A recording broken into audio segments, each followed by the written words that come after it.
reasons why something will work, not why it won't. When others ask why bother, a real agent of change's motto is, if it is a benefit to all, including myself, then I must do it. we serve. instead of sell. We collaborate versus compete. We understand that giving and receiving are simultaneous. And we know the difference between a transaction and a transformation. A real agent of change is influential and uses that super power for good. We know that our actions, or lack thereof, have an impact on our family, Our community, our marketplace, and the world. We do not take this for granted. We inspire. We are inspired. we are inspired. We are an inspiration for everyone we meet. A real agent of change knows we can double profitability for ourselves and all those with whom we partner. We are passionate, purposeful, and playful. Pragmatic, present, and positioned as a partner who promotes Promotes the benefits of charitable real estate. Knowing that causes companies and communities. Every damn body deserves to win.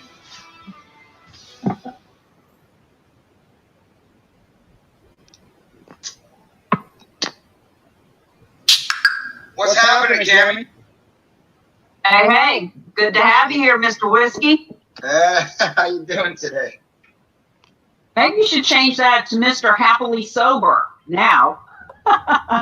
Yeah, right? I know. Not spicy enough for him.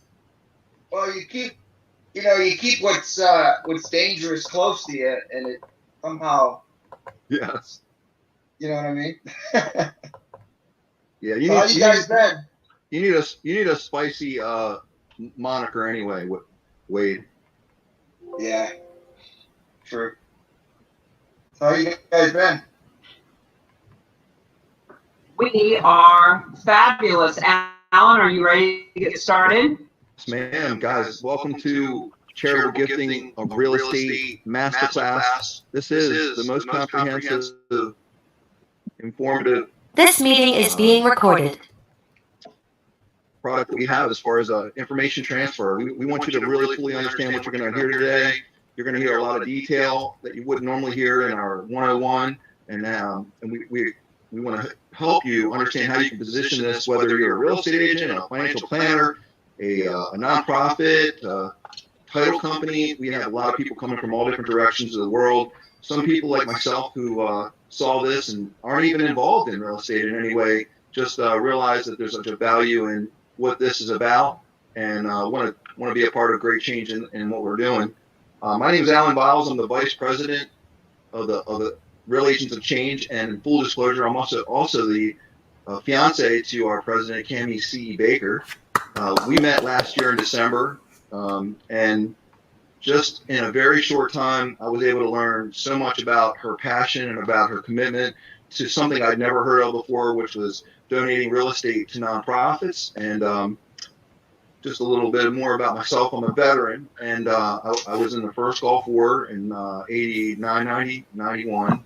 And when I got out, I was blessed to have not had any experience in actual combat. I wasn't exposed to any burn pits or any type of chemicals that were present in other soldiers' experience. And they came home with lots of issues. And then through my early 20s and 30s, I was really distant from my veteran community. I didn't really look back. I just kept going forward with my life and really didn't even consider what veterans were going through, because I had never really experienced it myself, and I wasn't involved in the veteran community. But over the last few years, several years really now, seeing what's going on through the Afghanistan conflict and everything that's culminated from that, I've been more and more concerned and involved, and wanted to make a difference in these men and women's lives that are coming back broken and not always physically.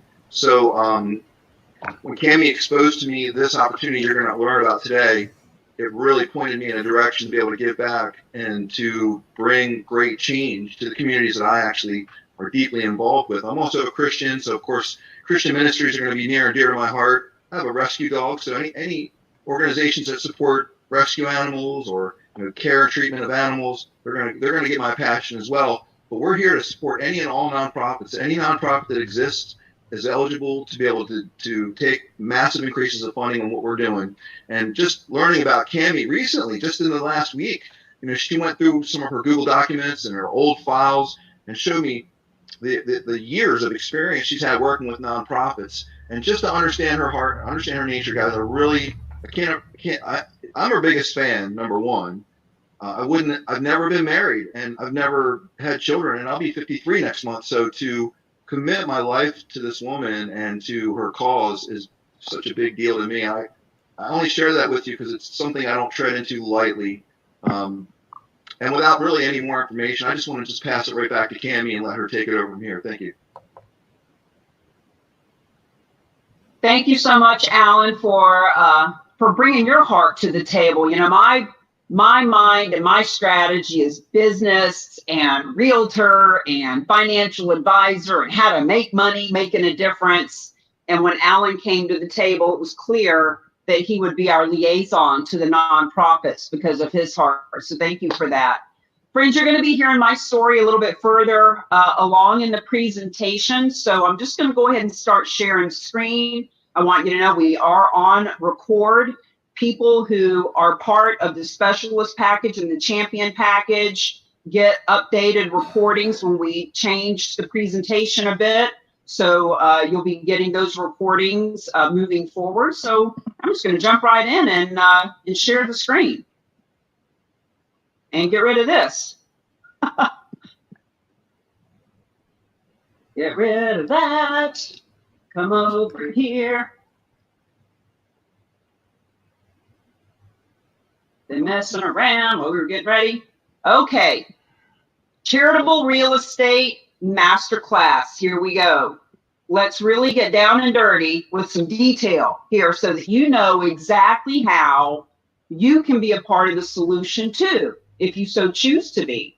Now, we call this real estate for real change. We call this legacy listings because every donation of real estate, in order to give the cash to the nonprofit world, it has to be listed by a real estate agent and liquidated. They are legacy listings because they leave legacy for the nonprofit, for the donors who want to donate, and for the real estate agents and all the other professionals who are part of our tribe. Now, I want you to really take this warning to heart because you cannot unlearn what you're getting ready to learn. This is either a blessing or a curse. When you learn that all the ways we've been fundraising, yours truly included, all the golf tournaments and car shows and bake sales and galas and GoFundMe accounts and raffle tickets. Friends, we've been doing that because that's all we knew to do. We are passionate. We want to help our nonprofit friends. And that's why we put our time and talent and treasure into those things. But the proceeds from gifts of real estate will always be a better way to fund nonprofits, period. And you're going to learn that beyond a shadow of doubt in the next couple of hours. And I'm telling you right now, this warning is so true. If you don't want to take action, if you're not willing to be the beacon of hope, if you won't raise your hand and raise your voice when you're sitting in those fundraising committees, hearing people talk about how the fundraiser's getting canceled, they're not raising enough money, the veterans, the puppies, the kids, the universities, the churches are suffering. If you're not willing to stand up and say something, frankly, you shouldn't be here because it's going to be hard to live with this information if you don't do something about it. But the fact is you're here. So I'm going to guess that you're ready to leverage real estate for real change. Now, these are just some examples of what we're doing to help spread the word. April is List a Legacy Listing Month. November is a big month in this country. We'll be doing another campaign coming up in November. This book, Real Estate is Hot, Fundraising is Not, talks about the 5 keys to revolutionize how charities and us, the champions, are funding causes, careers and companies, and communities. So let me just go through those 5 keys with you really quick. I'm gonna tell you what you're gonna learn today, and then I'm gonna teach it to you, and I'm gonna answer any questions that you have. So key number 1, congratulations. You just turned it. You're here. Whether you're watching it on recording and you're live with us right now, you are learning what charitable gifting of real estate is. So the first key has been turned. Now, key number 2 is lead generation, because knowing what this is doesn't do anyone any good if we're not talking to people. And you know what the beauty of this is? We do not convince, we do not sell, we do not handle objections. And as a lifelong salesperson myself, I am so grateful. All we do is educate and share with people what their options are.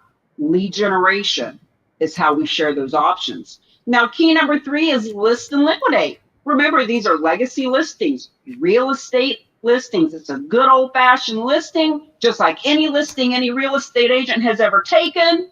But this time, not only are they guaranteed a full commission that they don't have to negotiate or give 10% to the nonprofit and all that stuff, this time, when they liquidate that listing, the proceeds go to the nonprofit world. Hallelujah. Key number 4 is leverage. I think I'm going to have my name legally changed to Cami CE Leverage Baker. Love, love, love. How do you leverage? How do you partner and promote with all the thousands of nonprofits in the marketplace and the businesses? We get into that in the book. And leave legacy, because at the end of the day, that's what this is all about. Legacy is a big word right now, and people talk about leaving legacy. What if we can leave our legacy right now? We don't have to die, we don't have to croak to leave legacy. We, you, me, all of us in the tribe of the real agents of change, the Rock, we are the legacy leavers. Because years from now, people will look back and they will say, these are the people that started to shift this paradigm. Friends, this image is what it looks like to be a charitable real estate champion. You do not have to be a realtor. You do not even have to be a nonprofit to spread the word, to educate and inform people. But the beautiful tall woman on the left is Hallie. She is with The Haven in Sarasota. They are in the book. They hosted our book launch. Jessica Peterson in the middle is our biggest advocate. She just loves what we're doing. And I'm taking a knee, grinning from ear to ear, knowing that this photo was going in the newspaper, was going in the book, was going to be seen by tens of thousands, hundreds of thousands, millions of people. And that's what we want to help you to do today if you so choose. So let me tell you what's going on. We've got 3 main sections that we're going to go through, and then a 4th and 5th. So the first section, what is donations of real estate? What are the first 2? Friends, there are 3 ways that a donor can help a nonprofit through real estate. Section 1, we're going to go through the first 2, which are 2 that you've heard of, but then we're leading up to section 2, where we'll get into the 3rd way. The win-win-win way, the way that we do this so that it is risk-free for everyone and no money out of pocket for the nonprofits. So we'll get into that. Section 3, got some details, documents, do's and don'ts. We'll get into an example of a traditional sale versus a donation and the massive tax benefits and charitable leveraging that happens with that. Section 4, we're going to show you the difference. Are you a specialist or are you a champion? Are you ready to step into doing something about it? Remember, you read the warning, so please, if you're still here, we want to invite you to actually take action. And section number 5, back to that key number 2, lead generation. Now that you know what this is, who do you talk to? What do you say? How do you say it? So that's what we're going through today. Now, why are you here? You are here to be a charitable real estate specialist. We are the only organization in this country and in the world who has created a certification program for that. This strengthens the relationships that you have, whether you're a nonprofit who is giving your donors a smarter way to give and being competitive in your own marketplace, or whether you are a real estate agent with 500 or 5,000 past clients and friends on Facebook, etc. Let's step up and strengthen those relationships. Let's gain access to high net worth people with multiple properties all over the country. Friends, we really open our mind. This isn't about just trying to get a piece of real estate in your backyard donated. Real estate from anywhere in the country, and in some cases anywhere in the world, can be donated and liquidated to fund your nonprofit. You're going to raise your profile. Friends, this is about not just being a real estate agent or a realtor or even just a fundraiser. This is about stepping into being an advisor, being part of the advisory community, advising people who own real estate what their options are. Realtors earn that full commission. Financial advisors, we've got a section about them too. If you're not a financial advisor, you really want to pay attention to why this benefits them, because they can help you to liquidate millions of dollars of real estate and they don't even know it. We are helping all of these people I'm talking about to know what their options are and how they can build their own business. So more introductions, more commissions, more referrals, all that fun stuff. That's why you're here. So here's what you're going to learn today. Number one, donations of real estate are happening. This isn't something that we think it might be a good idea, or let's just talk about it and see how it goes, or let's try to figure out how to make it happen. It's happening. $9 billion last year. There are 3 ways a donor can help a nonprofit with real estate. The first 2 you'll recognize. The third one you don't know about, but you will today. Why have you never heard of donations of real estate before? We're going to share that with you too. Well, maybe you've heard of them, the first 2 ways, but you haven't heard this last way, and that's what we're excited about. Why donors are trying to give real estate away, who they are, and where you find them. When people ask, people really give real estate away? Who would do that? Friends, my canned response to that is the people that you may want to know. Because, first of all, they're heart-centered, and they're generous, and they're giving and loving. Second of all, they've got property that can fund your nonprofit. Third of all, they have multiple properties all over the country. Friends, thank you for being here. How you can be the hero your community needs and make money making a difference. Okay, so when we say that, we all hear that. It's almost a cliche. It's a tagline, make money making a difference. But you know what we love about this? No one here can make any money unless we're making a difference. In other words, fundraisers can get paid $50,000, $75,000, $100,000, $200,000 a year, whether they bring money in or not. The beauty of what we're doing, the realtor doesn't get paid unless the nonprofit got funded. The nonprofit doesn't get paid unless the real estate agent got a full commission, et cetera, et cetera. And we don't get paid unless we help you get funded. Now, this is the biggest, baddest, boldest, badassest social responsibility campaign ever created. We've all heard the term corporate social responsibility. We've all seen Dawn cleaning the little duckies with their soap, getting the oil off the little duckies, Coca-Cola saving the polar bear, Star-Kissed Tuna saving the dolphins. All these things they do because, sure, maybe they're good people, but they really do it because it helps to build their businesses. And we're going to talk about that. So if you're going to have questions, we want you to ask your questions. Please feel free to put them in the chat. You can write them down, put them in the chat box. I promised you probably about 92% of any questions will be answered in this presentation. We've been doing it for, as a matter of fact, this month is our 2-year anniversary of doing this class. I just realized we started in September 2020.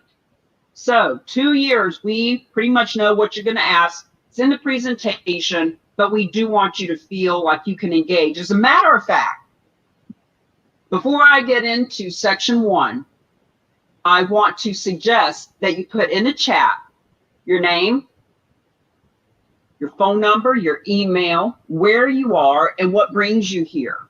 If you're a nonprofit, take the advantage of being in a room with other people who want to fund you. If you're a realtor, take advantage of being here with people who want to do business with those that are socially responsible. Friends, step up, step out, step into the light. Put your information out there, and my assistant, Grace, will be putting a document in for you to put your name, your cell phone, your email. We're going to be talking about lots of different documents today. And if you're not on that list, you may or may not receive those documents, and you're going to want them. So make sure that you have put your name on that list. Now, in between each section, we will have a bio break. So just to tell you how it's going to lay out, we'll go for about 45 minutes. I will come and get any questions answered. Instead of playing videos of case studies in between each section today, which can be another 5 to 10 minutes in between, I'm not going to do that. I'm going to show you where you can go watch 10 case studies: land, residential, commercial, who donated it, why they donated it, how much money went to the nonprofit world. So I'll just be giving you access to that. So if you can hang with us for 45 minutes, we'll have a break. All right. Section 1. Let's really understand the concept of what we're doing here, the collaborators, who's donating, real estate, why, etc. Now, remember how I told you there are 3 ways that a donor can help nonprofits from the proceeds of real estate. Now, notice there's language there. I didn't say 3 ways a donor can donate real estate. It's how they can help nonprofits with the gift of real estate, because this first way, there is no donation of the real estate. The donor, the property owner, the donors that are on your donor list, the friends in your Facebook group, on your email list, the neighbors in your neighborhood, average people are donating or wanting to donate from real estate. So, property owner sells the property and gives the proceeds to the nonprofit that they love. This is the worst way. It is very common for a nonprofit to say to a donor when they reach out and say, hey, I'd like to donate my house to you. Nonprofit says, go sell it and give us the proceeds. If you're ever advised that as a property owner, you need to reach out to us, because the nonprofit is going to get the least amount of money. The donor is going to get the least amount of tax benefits. They pay the capital gains tax. It is just the most inefficient, least beneficial for all. And we're going to show you further in the presentation the difference between a traditional sale, after the taxes are paid and the proceeds are given to the nonprofit world, versus a donation. And you will see clearly in black and white in the numbers why this is the worst way. Okay? That's way number 1. Now, the second way is if the property owner donated the property directly to the nonprofit. Now, here's the problem with that. In order for the property that is being donated to be of tax benefit to the donor, it has to exchange hands with the 501c3, meaning properties can't exchange hands if there's liens. So mortgages have to be paid off. What if the donor has $1 million condo and they love your nonprofit, but they don't love you that much? They'd like to get their $300,000 they paid for it 10 years ago. They call you up and they say, hey, Wade, I got this $1 million condo. I paid $300,000 for it 10 years ago. If you'll give me $300,000, you can keep that $700,000 in equity. Problem is, he's got to come up with that $300,000. It is just not feasible. It is risky. It is scary. And ultimately, 99.9% of nonprofits will not do it. It is the hardest way. Because if a nonprofit does try to go down this path and they take months of board meetings and try to figure out who's taking title, who's going to pay the insurance, where are we going to come up with that $300,000? Bottom line is the donor is going to get bored and irritated with that whole process. It's too complicated and hard. And the nonprofits won't do it anyway. So that's the second way. So stay tuned for the third way. So now we're going to learn why real estate owners are wanting, trying, and searching for ways to donate real estate. We're going to learn the reasons why 99.9%, not even kidding, of nonprofits turn down real estate, and how charitable real estate specialists and champions are able to help all of them to get funded. So let me just give you the foundation of this information. What is a donation of real estate? So a couple of slides just to get our foundation set. Here's the connection between philanthropy, real estate, and the IRS tax code. This is how it all got started when we tell you it's been happening since 1917. It's been around for 100 years. So first of all, philanthropy, some people will say to me, well, I'm not Bill Gates, I'm no philanthropist. Friends, if you have a love of mankind and humanity, and you give of your time, talent, and treasure, you're a philanthropist. And let me just say, if you've created a nonprofit, you've got the time and the talent to do the boots on the ground work. There are lots of people with no time and no talent, but they've got treasure. And some of their treasure is cash, 3%, and some of their treasure is real estate, 43%. 501c3 is an IRS designation for qualified organizations that provide goods and services for the public good. So when we say that the donor needs to donate that real estate to a 501c3, that is an actual IRS designation. And if the organization or entity doesn't have that designation, then there is no tax deduction, which is why we have a 501c3 that the donor donates to. You'll be learning about that. Tax deduction, the tax deduction in general was created in 1970. All kinds, any kind, cash, stock, anything that you're donating. So this 1917 law incentivized all taxpayers to be able to get a break on taxes by giving back to the causes that they care about. Charitable gifting of real estate specifically. A charitable gift of real estate to a qualified 501c3 that provides the nonprofit, the 501c3, with an asset that it can sell to fund its programs. See, now we're getting into why nonprofits aren't taking real estate, because it needs to be sold to get the fund to fund their programs. It entitles the donor to a tax deduction against their adjusted gross income. Friends, this is one of the reasons why the first way doesn't work.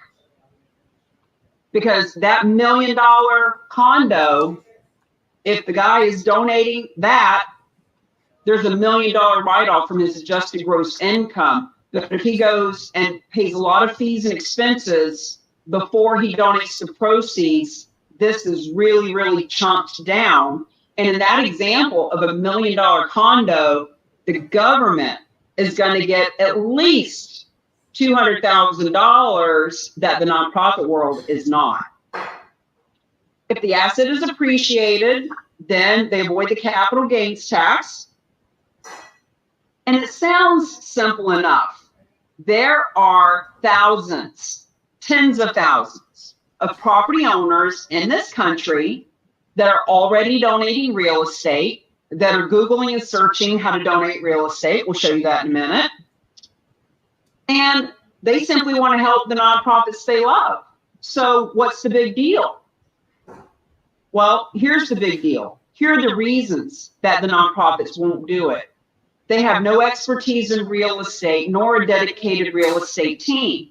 Now, we're going to show you in just a minute that 0.0067% that does have a real estate team, but overall, they don't. You know, think about it. Meals on Wheels, Humane Society, Warrior Rising, all these wonderful nonprofits were created with a mission to help a certain demographic of the population, and there's nothing in their mission statement about real estate. They just don't know how to do it. And guess what? I just was asked to be on a board. I'm on a board of a friend of mine. She has a nonprofit. And even with me sitting on the board, that nonprofit still can't accept real estate because it costs money. Like in that example, if that person has $1 million condo and they want $300,000 cash before they'll be able to sign over the deed, just because I sit on the board doesn't mean I'm going to come up with $300,000 or take responsibility for that property and pay the insurance and the taxes and get the grass cut and all that stuff. So it's just risky and complicated. Real estate diverts their attention. It's what we call mission drift. So imagine if a nonprofit's mission is to provide guitars for veterans, for Veterans with Purple Hearts. We have Wade on here today who does that. If that's his mission, if he were to try to handle a piece of real estate in the middle of Texas that needs a mortgage payoff, etc., boy, would he get off of his mission. Do you know what else diverts nonprofits from their mission? Fundraising. When they take all that time to put together fundraising events, it pulls them away from what they were created to do. We are trying to help stop mission drift. Just get them funded. Now, here's another reason. They've heard of it. They've heard of real estate gifts, but they've had bad experiences. So there are lots of stories about bad experiences. And to be clear, we are not suggesting that any nonprofit start taking their own gifts of real estate. No, no, no. That would be the second way that donor can help the nonprofit, is if that nonprofit themselves are taking title and risk and responsibility. No, because then we're just creating more bad experiences. Now, some nonprofits will accept real estate on a limited basis. Like if it's local, if it's in their county, if it's mortgage-free, complete 100% equity, etc., then they will. And friends, if you have a nonprofit that accepts real estate under those tiny conditions in that little box of qualification, keep doing it. But what if there's a mortgage to be paid off? What if it's in another state? What if? We can help you with those. Now, the majority of these 99.9% of nonprofits have it written right in their bylaws. They've already whacked the gavel and said, nope, no non-cash assets, especially not real estate. And frankly, that's been really smart of them, because at least they haven't been having mission drift and getting all tangled up in that risk. Overall, the bottom line, the reason 99.9% are missing out on this funding is not just that it's too risky. The real reason is because they don't know about what you're learning today. They don't know about the win-win-win way. So we're back to that warning. You're getting ready to learn an easy, risk-free way, and it's our moral obligation to share it with people. So remember, I told you I was going to share with you some of the nonprofits that do take real estate. National Conservancy has been doing this for years. They are smart enough to have brought in, I think, 400 million just themselves. Now, I'm just going to pull all these logos up on the screen as I chat with you. And you might be thinking, well, Cami, if you guys handle donations of real estate, why in the world would you be showing me all these groups that handle donations of real estate?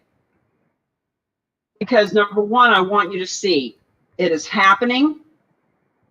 I want you to know that your donors on your donor list, your clients on your client list, your friends and family and followers and funders are Googling tax deductions, how to donate real estate.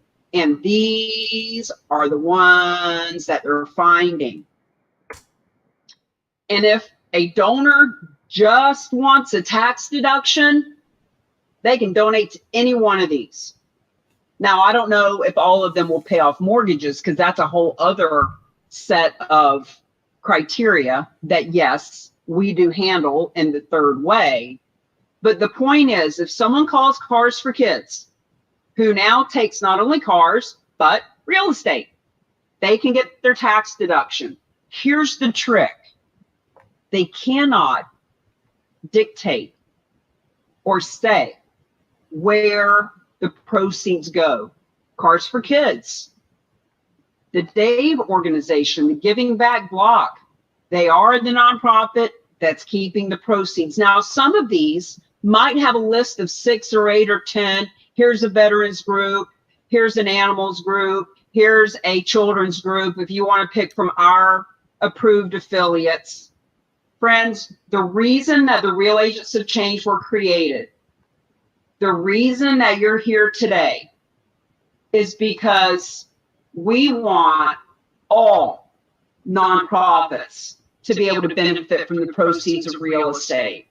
We want the donor on your donor list to give to your nonprofit. We want the real estate agents and financial advisors that we work with to get paid to help fund those nonprofits. We want to help you become proactive versus reactive.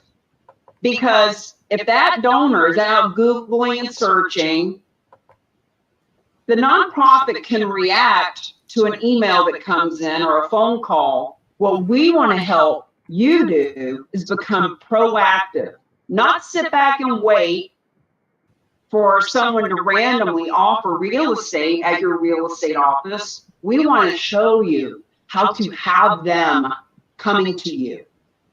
So I want to share the history here of why this is so important and why charitable gifting of real estate that has been around for 100 years has not been leveraged or taken advantage of or taught in the marketplace until now.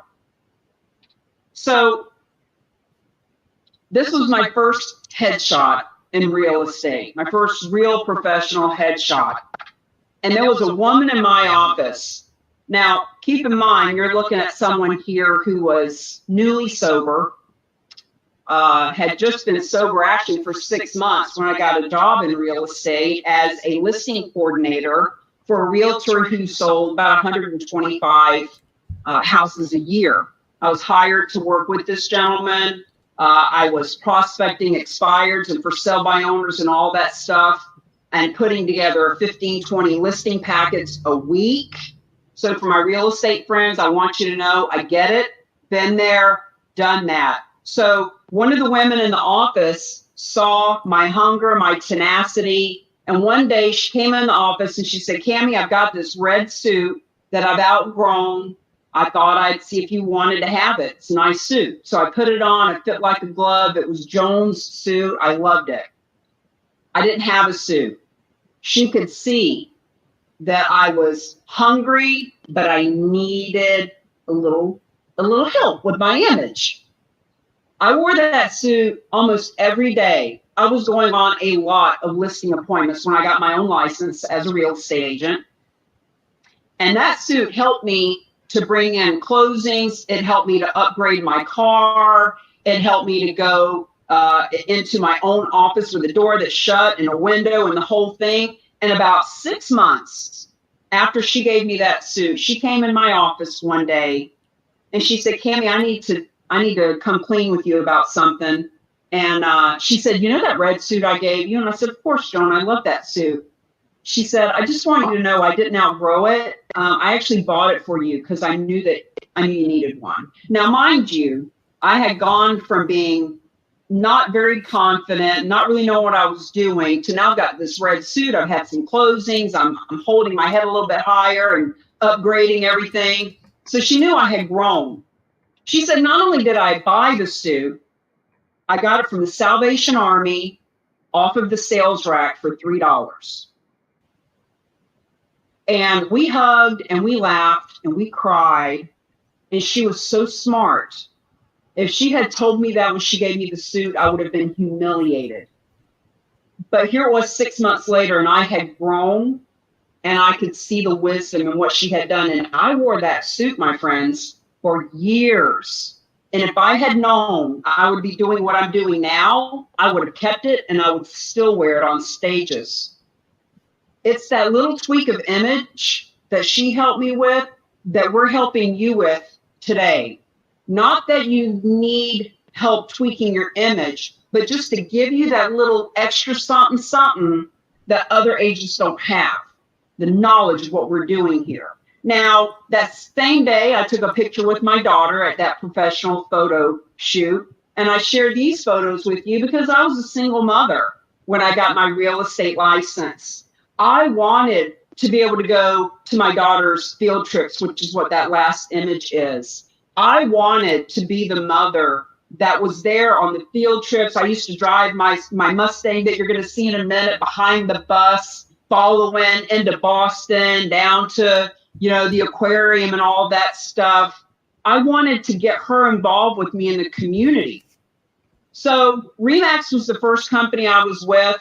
You're going to see a lot of pictures of Remax. It's not the only one. I was with just about every major brand. But we used to bring the hot air balloon to events. This one was at the Boys and Girls Club. And we were doing guerrilla marketing. We just wanted to get out and be seen and be heard. We were wanting to help people and sell more real estate. And I ended up getting invited to do a TV show called The Real Estate Roadshow with Century 21 in New England. And I did HGTV House Hunters. So I actually auditioned for a show called My House is Worth What. I sent in a good old-fashioned videotape way back when you'd have to take the video and put it in an envelope and mail it to the production team. Like, that's how long ago it was. But from that show, House Hunters actually called me and asked me to do an episode. So we did the House Hunters. And this is the car that I talk about all the time, 64.5 Mustang convertible. The very first big commission check that I got, I bought my dream car.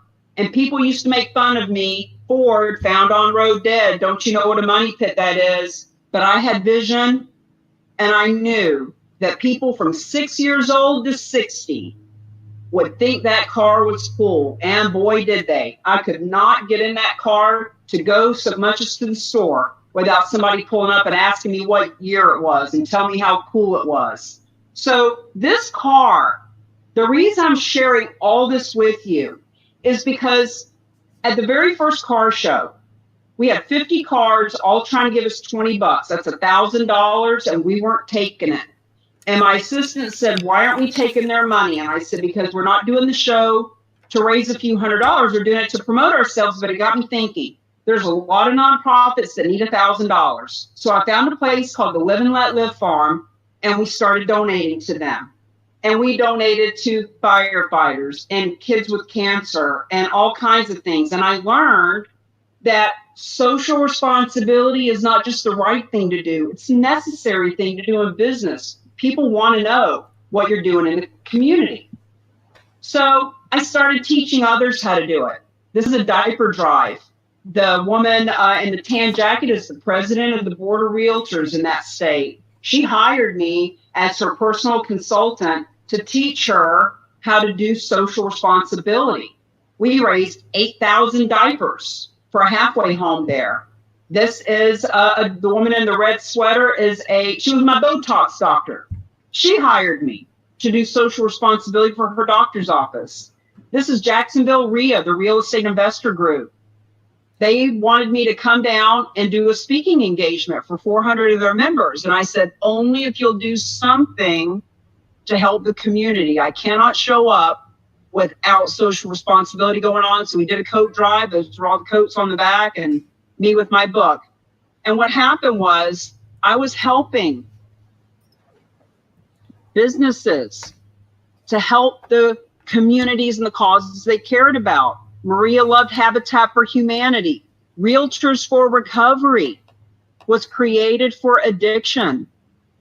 We raised up coats in the Boston community. We helped animal groups. We did poker runs for veterans and addiction. We did this thing here with another group for veterans. My point is that there's dozens of these flyers for all these people that we were helping that I actually started saving towards the end. And all of this leads to, I had that knowledge about real estate, and I had that knowledge about nonprofit. And when I learned about charitable real estate, I knew it needed to be leveraged. I knew people like you would want to know about this. I knew that the realtors needed a unique sales proposition, and that instead of giving 10% of their commission, they could get paid to help the nonprofits they love. And so this is what's transpired from all that exposure and research and years of growing. That's how we got to where we are today. So it's all the real estate experience, networking, nonprofit, social responsibility. That's why we have a win-win-win. And I can't wait for section 2 to share with you about the third way. Now, this is an example. You'll hear us say the average donation is $550,000. Actually, we've now been corrected. It's $600,000. But that's the equity. This is a listing price of a property, as you can see, from January 2021. This money went to the Martin Luther King Group. This is Michael DeShavi. I love, love, love him. I am the real agent of change, number 1. He's number 2. Known this man for 15 years. I used to coach him in real estate. We were in several businesses together. The minute I learned about this, he was the first person that I called. And he's part of what we're doing today. So, friends, I just want to open it up right now. I'm going to look through the chat. Alan, please tell me if there's any specific question that I need to address. And I want to invite you to turn your camera on, to unmute yourself, to introduce yourself and tell me what brings you here.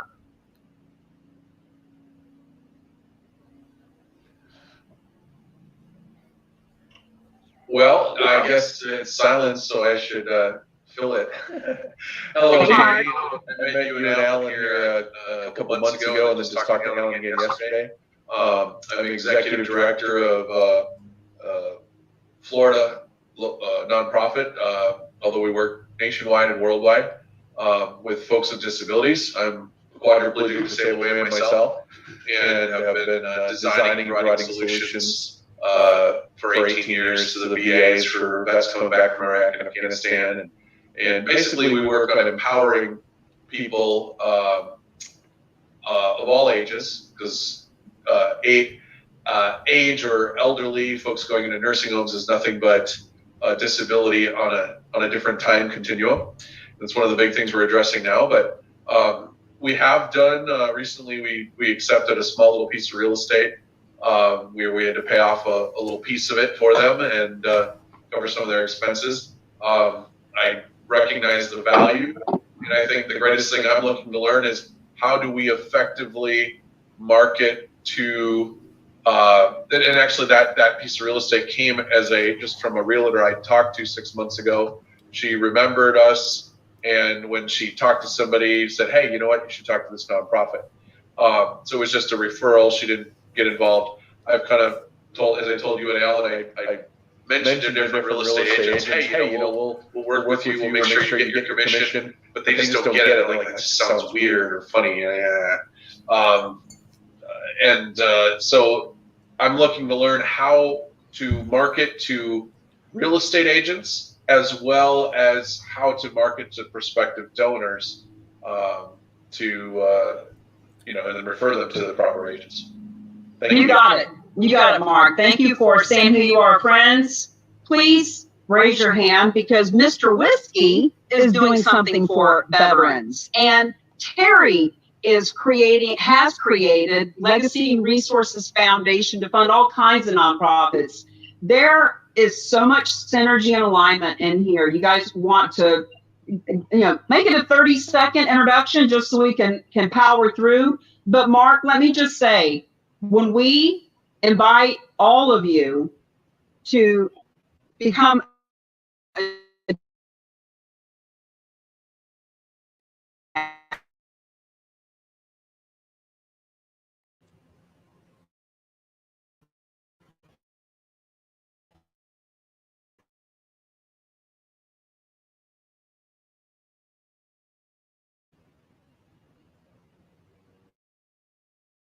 Recorded.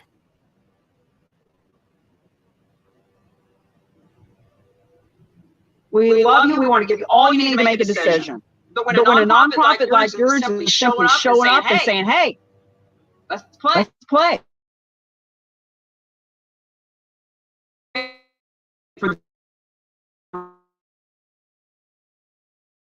I'm ready to position, partner, promote.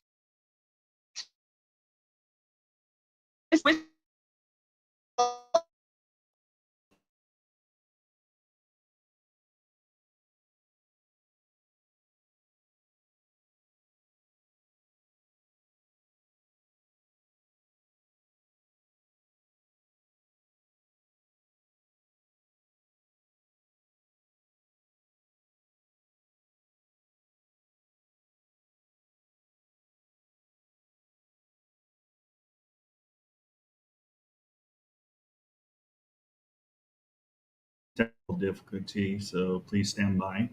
This meeting is being recorded. So that's the we're looking at the same thing as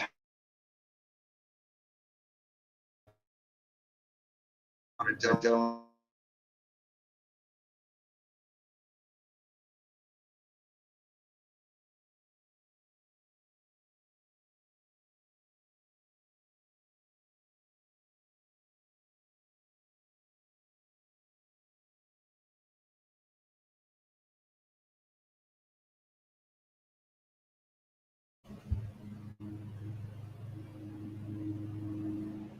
This meeting is being recorded.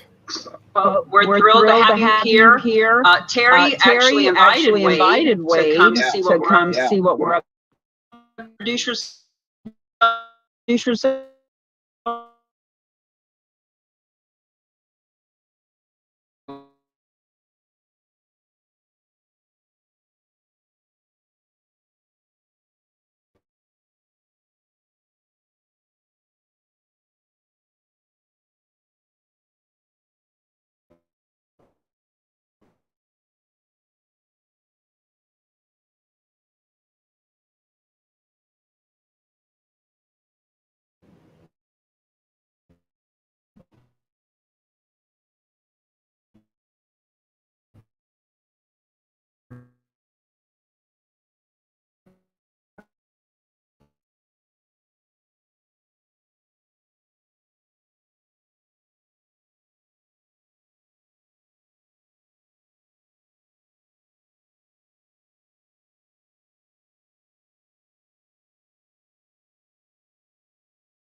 And friends, it's free to just tell people.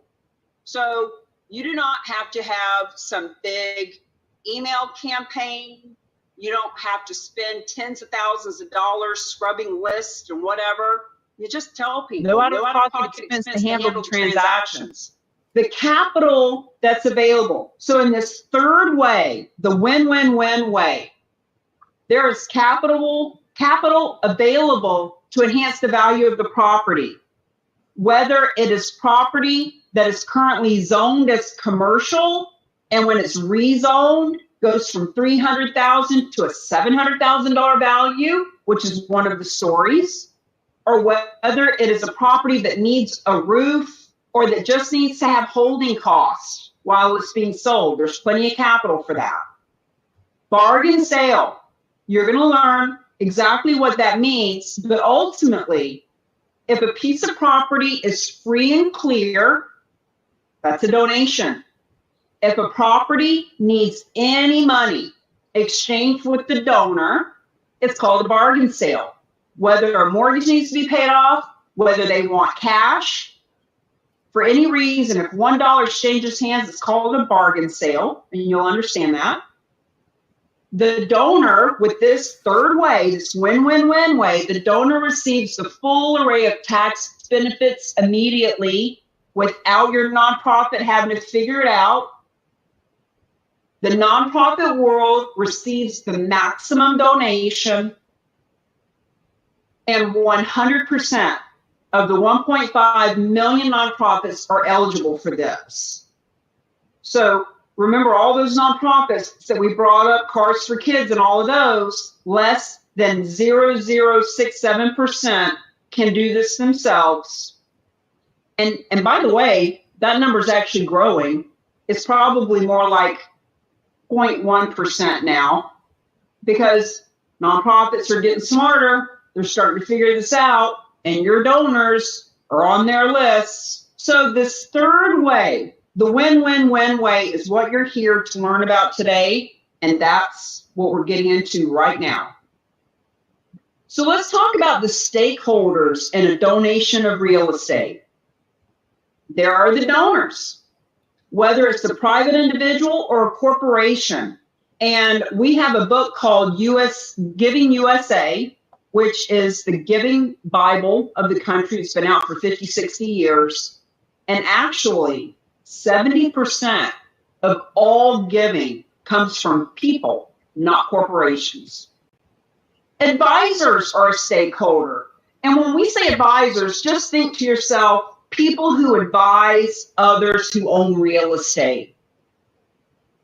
What professions advise people who own real estate? Attorneys, CPAs, realtors, financial advisors, insurance brokers, wealth advisors, real estate advisors, and the nonprofits themselves. So it looks like this. I call it the triangle of trust, because it takes all three players to make it happen. Now, the donors are a yes. The donors want to donate. Friends, I hear language like, how do I sell people on this?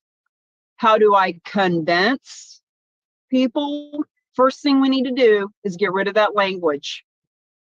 I mean, think about it. Think about it. How in the world could you possibly convince someone to give $1 million condo? You can't. You can educate and inform of what their options are, and they make a decision for themselves. You can share with them what your nonprofit would do with that kind of money and inspire them to want to give generously, but you can't sell them on it. Now, advisors are a yes. 65% of these donations come from financial advisors. You'll learn about why that is in a minute. But obviously the advisors are a yes. The real estate agent gets paid a full commission. Financial advisor can make money from more fees. We'll talk about that. But they're a yes. They want to participate in this. Believe it or not, It's the nonprofits that are the no. For all the reasons that we've already talked about. It is the complexity and the risk and the lack of money and the lack of expertise and the bad stories, all of these reasons that they are a no. And friends, they should be a no if they're trying to do it themselves. So we are not even suggesting that the nonprofits who have gift acceptance policies that say no to real estate, we're not even saying that they change that. We are simply giving them a way that they can talk to their donors about gifts of real estate from a place of being confident, knowing that they don't have to handle it themselves. So when we talk to nonprofits, they'll say things like, well, you know, we did take real estate one time and we'll never do it again. Huh, what a nightmare that was. Or they say things like, well, we do accept real estate if it's local and it's mortgage free, and if our board can take 6 months to figure it out. And of course, if it doesn't involve any cash. We know a lot of community foundations who say that they will take real estate, but we know the nonprofit that is helping them with those gifts of real estate, and we know that nonprofit, the one that we know so well, won't do a bargain sale. They won't pay off mortgages. So we know that there's a handful that will do this on a very limited basis. And what we're saying is, what if we could simply help all nonprofits to benefit from the proceeds without the risk? So our team of experts at the Real Agents of Change include specialized nonprofits whose mission is to accept real estate of any kind, from anywhere, taking on all financial responsibility, all environmental risks. In other words, they take the hard asset, they convert it into cash, and they simply grant the proceeds to the nonprofit that the donor wants to have. So people ask a lot, well, you got this piece of real estate. Who decides who gets the money? Well, if I had a $100 bill, who's going to decide what charity gets that $100 bill? Me, my $100 bill. Somebody has the deed and keys to a piece of property. Guess who gets to decide who gets the money? The person with the keys and the deed. So the donors are going to decide who gets the money. So please be clear. This isn't about writing grants. This isn't about learning how to write a grant. The money is granted to your nonprofit because the donor said so. So the specialized nonprofit, let's talk about what exactly are they doing. They are exclusively accepting gifts of real estate. So if the Humane Society's mission statement is to save 1,000 animals a year, and if the Underground Railroad's mission is to stop human trafficking, all nonprofits have a mission. And this nonprofit's mission, from the moment they get up in the morning to the moment they lay their head down at night, is to accept gifts of real estate on behalf of any nonprofit. They provide the donors the tax benefits. They do all of that paperwork that we would all find so confusing. They absorb the title and financial risk inherent in all real estate gifts. Sometimes the question comes up, what if the property doesn't sell? What if the property is contaminated and we didn't know it? What if the property doesn't sell for as much as they thought it would? Friends, first of all, a specialized nonprofit is so savvy and sophisticated, and all of them have been in commercial real estate and philanthropy long enough to know if a property is a good bet. Second of all, If they make the wrong choice, that's their problem. Your nonprofit is not on the hook for any of that stuff. You have nothing to do with it. They are the ones, and all you're ever going to do is accept a grant of the money. They work with the brokerage community to sell the real estate. Now, this is important because all these guys with the specialized nonprofit that we'll continue to talk about today, they're all realtors. They're all commercial realtors, but they have zero interest in listing a property in New York or Washington State or Florida or California. They know that a local realtor needs to list that property, and they pay them a full commission to do it. They grant the money to the other nonprofits, and this is what it looks like.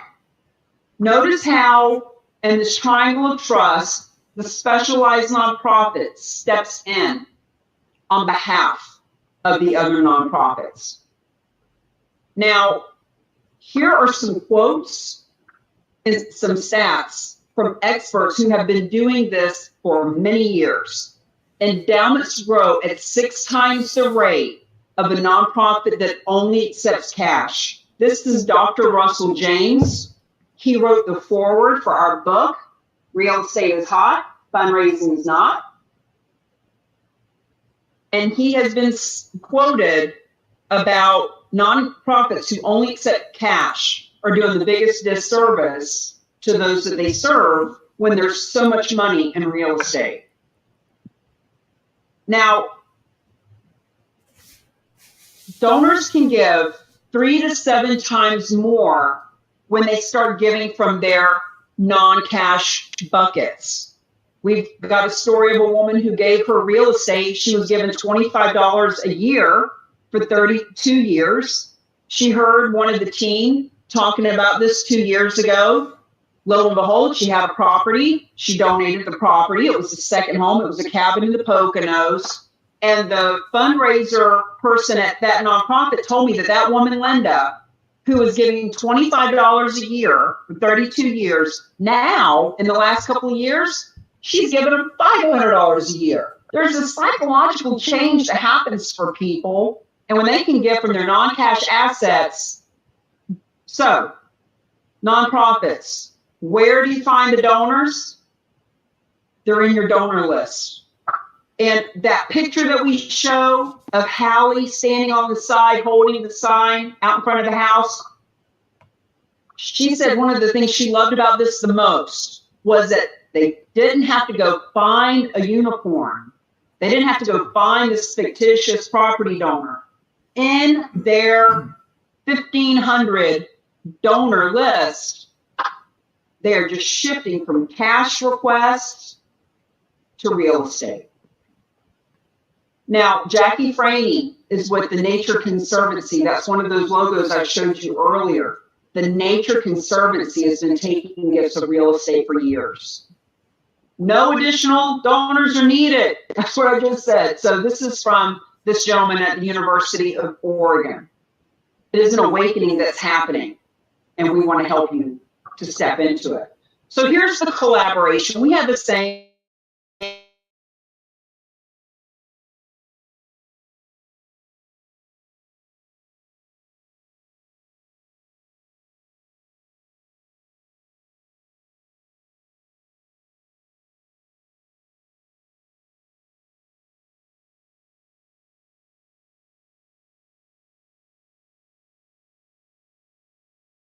And see what is going on today. This meeting is being recorded. You're out promoting your cause. You're out promoting your events.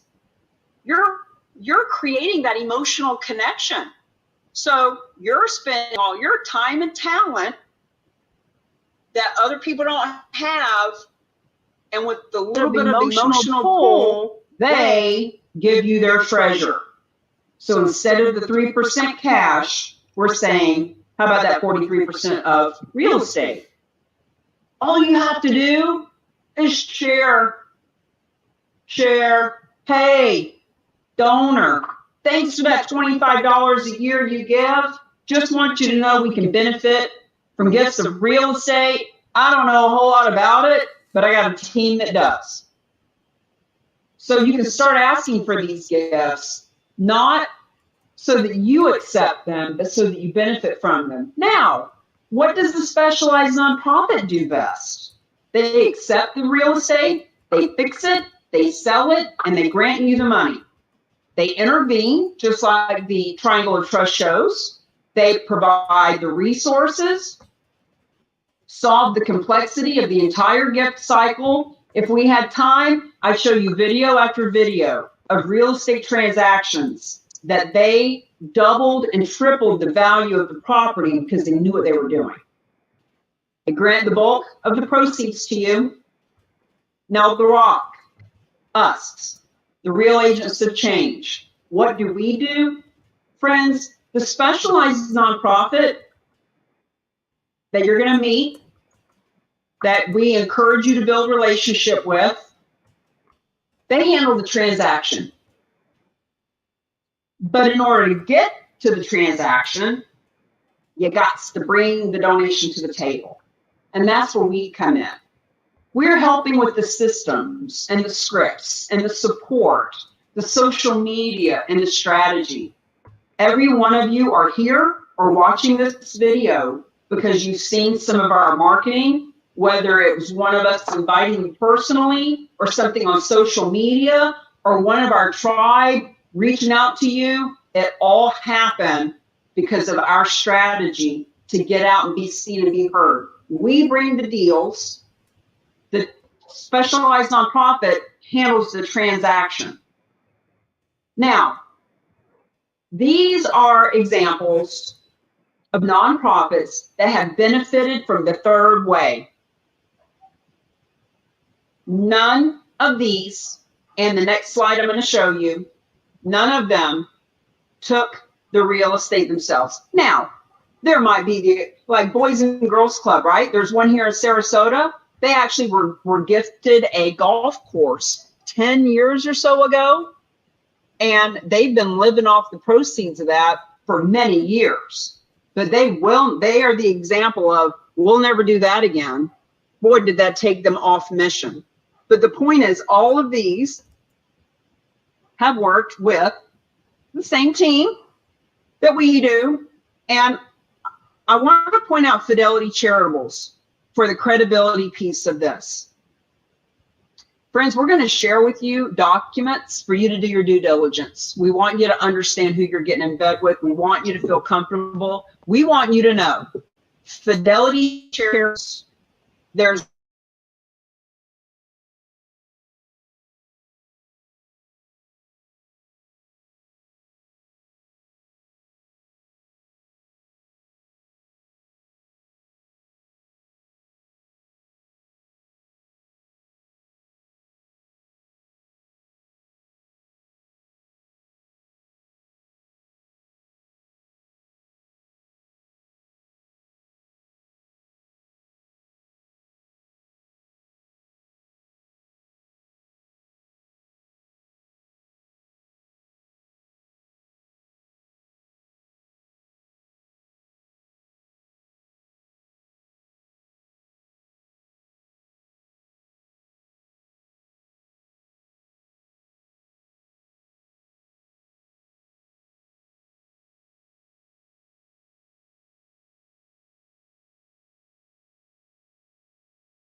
the tax deduction they needed in that year.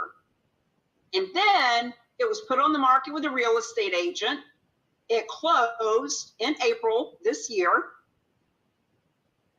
for $406,000. That should be April 2022. I gotta fix that. So that's how much came in. But what happened was this nonprofit was told in December, January, hey, these lots have been donated on your behalf. We don't know exactly how much you're going to get, but just want you to know this is what it looks like. Like, this is what the guy donated.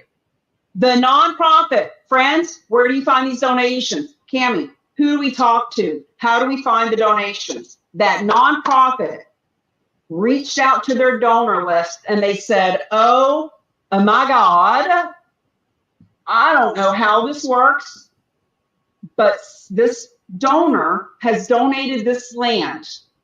And when it sells, we're going to get a few $100,000. We have no idea how this works, but we've been told to just let you all know, if you got real estate, raise your hand. Donation number 2. A woman from their donor list said, well, my mom left me a property in Carmel, California. It's a 55 and older community. I will never live there. You can have it. It closed last week. That same nonprofit got a check, a few pennies and cents at the end. That's the round number. So, moral of the story, 2 donations, 6 months, $1,052,000. Where did the donations come from? From the people that already love you, from the people that already support you, from the people that are Googling and finding cars for kids because they don't think that you do.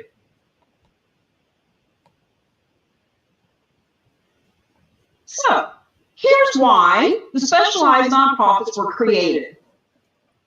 Because real estate is really underperforming, meaning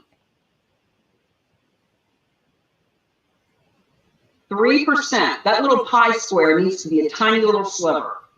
3% of what we have as a nation is in cash. 54% is other, 43% is real estate. Yet, 90% of what nonprofits are bringing in is coming from the cash. And only 2% is coming from real estate. Now, that's actually $9 billion, which is nothing to sneeze at. But that $9 billion is coming from one painful search by a donor Googling how do I donate real estate? Who will give me a tax deduction? How can I do this? It's from financial advisors, a small little handful that know how this works. That's where that $9 billion is coming from. So here's the opportunity. At $9 billion, experts say, all those experts, Jackie Franey and Dr. Russell James and Cami C. Baker and Bruce Geis at the Real to Give Fund are all saying the 2% can easily go to 6.5%, which is $29 billion a year, $20 billion more, because we are becoming proactive versus reactive. When people say to us, well, I've never had anybody offer real estate. If I ever do, I'll give you a call. They're missing the boat. They are waiting to react if someone ever randomly calls them. And we're saying, you've already got events going on. Put it on your flyer. Put it on your website. Do a Facebook Live together. Sam Silver can do a Facebook Live with Wade or Mark or any of these other great people. And people learn about it, and they see all of us doing it together. Every one of these donations, my friends, needs a realtor to list it to get the cash to give to the nonprofit world. Now, April last year, Specialized Nonprofit and I were invited to come to Puerto Rico to meet with some leaders from a big real estate company. We sat on a beautiful veranda for 5-6 hours one morning and explained it to the granddaddy of EXP. Cami, as you explained to me through your program, baby boomers just like me can donate in a way we didn't know how. This is a game changer. This is the kind of credibility and experts that are getting behind what we're doing. Okay, so benefits to the donors. Because you're thinking, okay, well, I can see what exactly, why would people give real estate away? Here you go. Some of these you've already heard, so we're going to bank them pretty quick. They're avoiding capital gains tax on what they donate. They qualify for the full appraised value minus any cash they get back, obviously, as the basis for their tax deduction. Here's a few other things to consider, because when we are trying to think from the mindset of someone who is generously giving a $7 million piece of property, we have to take a step back and think about what would it be like to be in their shoes. So cash is what we use to go to the movie, go out and eat, buy our kids Christmas presents. When we are asking a donor to give from the cash in their pocket, and we've all been there. We've all been there. Somebody wants us to donate. Somebody wants us to buy raffle tickets or go to a golf tournament. And in our own minds, we think, well, I can do that, or I can do this thing in my lifestyle. I can get my kids Christmas presents. In other words, that's what you're competing with. Now, this also helps the donor to eliminate a complex asset from their estate. Think about it. 55, 60, 65, 70 years old, have acquired multiple properties, coming to the end of life. They are thinking, what am I going to do? Little Billy and little Mary do not know what to do with a strip mall in Wisconsin. What am I going to do with this stuff? This simplifies how they're handling their estate. It also simplifies the transfer to the next generation. We're going to talk in a minute about donor advised funds and how the parents that are liquidating these assets and putting it in a donor advised fund that they can leave to the children is one of the ways to simplify. They can experience the convenience. Believe it or not, this is the number one reason that a lot of folks do this. So the story I alluded to earlier, Linda, National Jewish Health. Linda's been given $25 a year for 32 years. She learned she could donate real estate. Nobody would have picked her out of the 300,000 donors to be the one to donate real estate, but she did. And when I talked to the fundraiser, that nonprofit, specifically about this lady, she said the cabin was in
Let's go to StreamYard. Let's do this.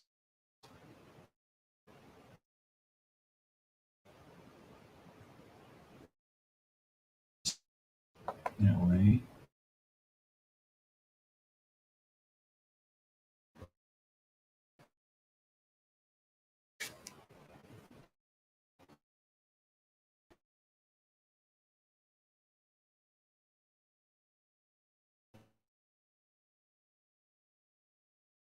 Camper.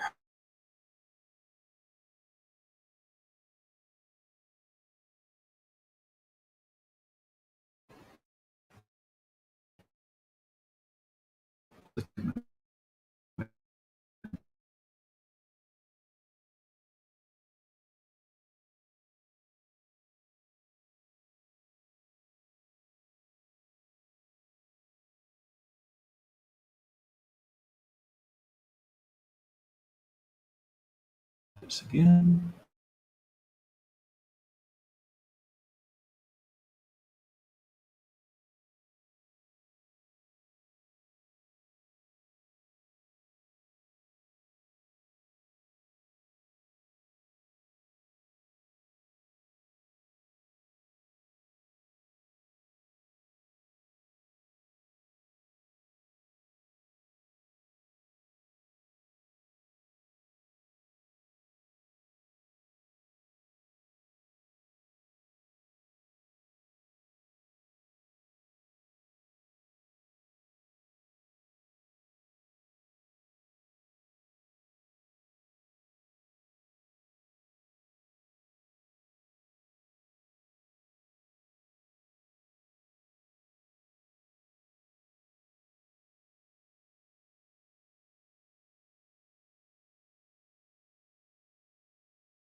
66 that's boarded up. This is not about how can we find property that others want to unload or get rid of because it's contaminated or landlocked or they can't sell it.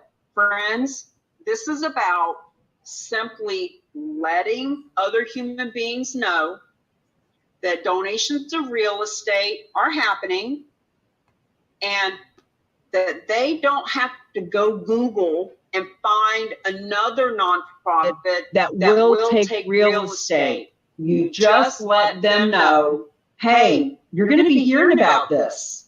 You're going to see it on Facebook and LinkedIn. You're going to hear about it at Christmas parties.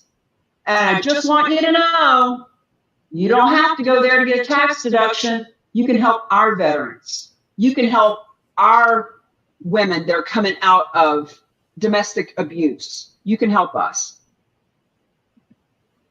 So happy to answer any questions. Just looking over. Jeff, you got me. I'm in. Sure would love to help targeting and promoting to my base. Got it. Well, easy enough to do that, you know. So we're going to tell you, we got one more section that's really, really, really important. It's about what qualifies as a donation. It's about what are the documents that you need and some more like details like that. And then we're going to ask you, do you want to just be a specialist or do you want to be a champion with us? And the only difference is specialist, you get certified, you're on the map. Alan will tell you about that in a little bit. But with champion, we provide to you some actual marketing pieces and landing page, therock.com/Jeff Weaver, etc. Okay, so we'll talk about that at the end. Any questions about the process or anything that I've said that might have confused you?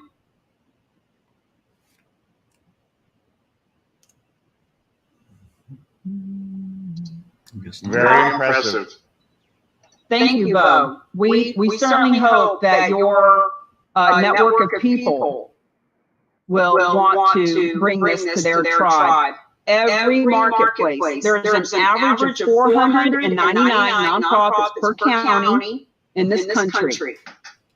And every one of them need funding. We're here in Florida because 10% of all nonprofits and 10% of all realtors right here in Florida. So we're actually creating this as a CE, 3-hour credit for realtors. But we don't want people that are coming to get credit. We want people to come to help other people. So Alan, are there any questions in there I need to address? I do see what Bo said about much like a 1031 exchange. Yes and no. Let me just address that real quick. It is like a 1031 from the perspective that they are avoiding capital gains tax. But it's better than a 1031 from the perspective that you don't have all this, 6 months to identify another property and just all the hand-wringing of, oh my God, what if I don't find a property? And what if it doesn't work out? In other words, when this property is donated to a specialized nonprofit, within 30 days, they have mortgages paid off, they have cash in their pocket if that's what they want, and they get their tax deduction, including avoiding capital gains tax. Within 30 days, they're done. Now, that does mean that they're donating tens of thousands, hundreds of thousands, maybe millions of dollars. So it's not just for someone who wants to avoid capital gains, it's for someone who has philanthropic intention. But that's just the difference. It's not nearly the headache of a 1031. What I was meaning, it was kind of like going from a, when you sell your property in 1031, you go put it with a 1031 company, and kind of like what I see the specialized nonprofit doing. That's true. All right, I'm going to give everybody just a 5-minute bio break. We're going to come back. We're banging through this pretty quick for you today. We'll be done in probably another 30 minutes or so. We'll be done. And I'm happy to answer questions after that. So I'll see you guys at 1:03. Be right back. Feel free to engage with each other.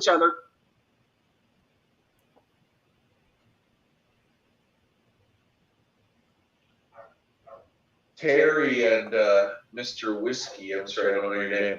I don't know if you saw me in the chat. I said, we were talking about veterans and stuff. You're in Tampa.